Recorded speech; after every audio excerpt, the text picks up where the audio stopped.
Okay, so self-development is huge, and basically personal development, self-development is all about improving oneself.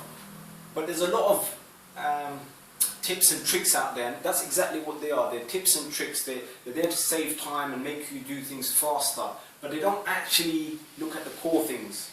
So what I found really useful, and I picked this up about a decade ago, and I still use it today, and I use it for mentoring, team development, etc., is the 7 Habits of Highly Effective People by Mr. Covey. Now, the reason I love this as a framework for self-development is because he addresses not efficiency is basically getting faster at things. He, as in the title, is addressing effectiveness. What is truly effectiveness? Yeah? I.e. principles. What he talks about are principles. So the principles are timeless. They are applicable regardless of location in the world, regardless of where we stand in time, so going back as far as medieval time, etc., or going into the future. An example of principles would be integrity. Yeah? Regardless of culture, regardless of where we are in the world, everyone appreciates integrity, honesty, transparency. These kind of things, these are universal. These are the kind of things that a lot of people want. And this is what we would want from our leaders. If we were to think of it this way, that what kind of people would we want leading us, then we would want them to be honest, we would want them to be accountable, we would want them to have all of these qualities that are principle based. And the 7 habits, just to give you a summary, first he talks about becoming independent.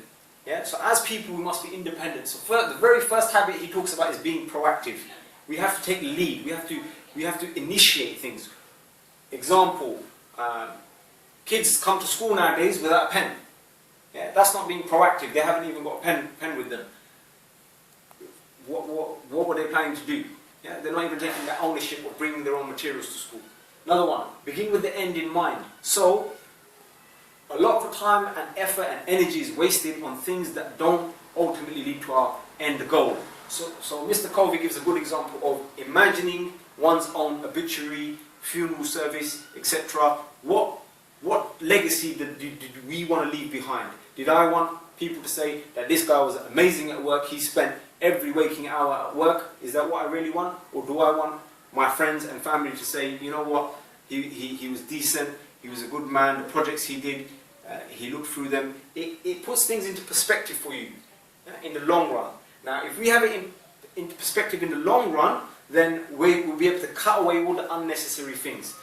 I.e., do I really want that promotion at work if I'm not too happy about the organisation I'm working in? Why am I wasting energy doing the application and learning everything and going for that job when ultimately I want to become a vet, and I'm working here as an accountant, but ultimately I want to become a vet. Why am I wasting time climbing that ladder? Yeah, it's just to put things into perspective for you. And putting first things first. Ultimately, this relates to time management. Okay, so being proactive and beginning with the end in mind. So this would be, you'd have a mission statement, a personal statement of what you want to achieve in life. Putting first things first is the prioritizing aspect. How do you prioritize which things in your personal statement come when? We have many roles in life. So I'm a father, I work for an organization, I do combat sports, I do mentoring. So which of these priorities would I put first and when? This helps us balance that. Think win-win. Once we become independent, truly independent, then we can move over to interdependence. The difference between these two is interdependence relies on other people outside of ourselves. These habits, all internal. You can't blame anyone if you're not proactive. You can't really get involved into debate, etc. if you haven't mapped out your personal statement, mission statement, and you can't really blame other people for mismanaging your own time.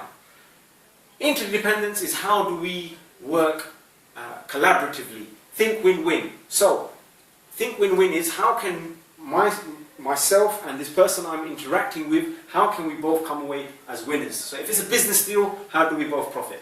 Yeah? If it's an organizational restructure, how do the people being restructured benefit and how do the customers benefit? Think win-win. A lot of the times we've got like a win-lose attitude that for me to win, this other person or whoever I'm doing interaction with or collaborative work, they have to lose. Yeah.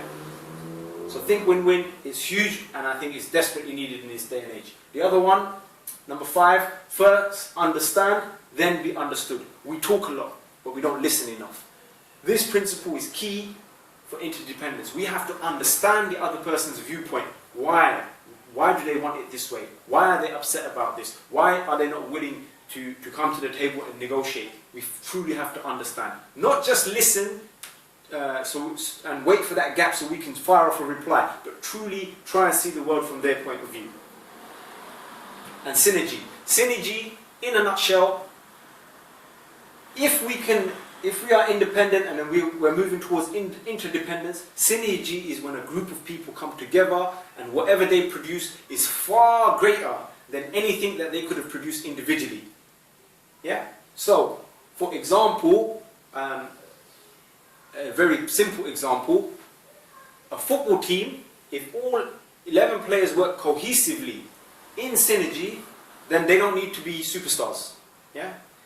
You don't need the Zidans in there, you don't need the Maradonas and the Peles in there. You need to just be quite good. Yeah? But if they work in synergy, then they can win the World Cup, so to speak. Yeah? Flip side of synergy, the anti-synergist is you might have great players, but the team doesn't gel. They don't work together. Yeah? So, I can think of a few countries and I don't want to upset anyone, but there's some international superstars in this particular team I'm thinking of, but they don't work synergistically, and I don't think they've ever got to the semis, quarterfinals, or actually even out of the group stages. World Cup example. My point is, if we work together, we can achieve bigger and better things. And number 7, which boils down to self-development again, this is a never-ending process. Yeah, we keep revisiting all of these things, sharpening the saw. Okay, so developing oneself, reading material that's beneficial, viewing material that's beneficial, having habits and hobbies that are good for our mind, body and soul. So exercise is involved, maybe some meditation, some quiet time, some reflective time. And all of these are habits. They are not tricks or tips. They will take time to develop, they will take time to mature, and as we work on them, the more they impact each other and the greater things become for us and the easier staying on track for meeting our personal statement here. Whatever our end goal is, it becomes easier. Once again, Stephen Covey, fantastic book, 7 Habits of Highly Effective People, highly recommended. I found it really useful. Give it a shot. Tell me what you think. Any questions, leave them below. Thank you for your time.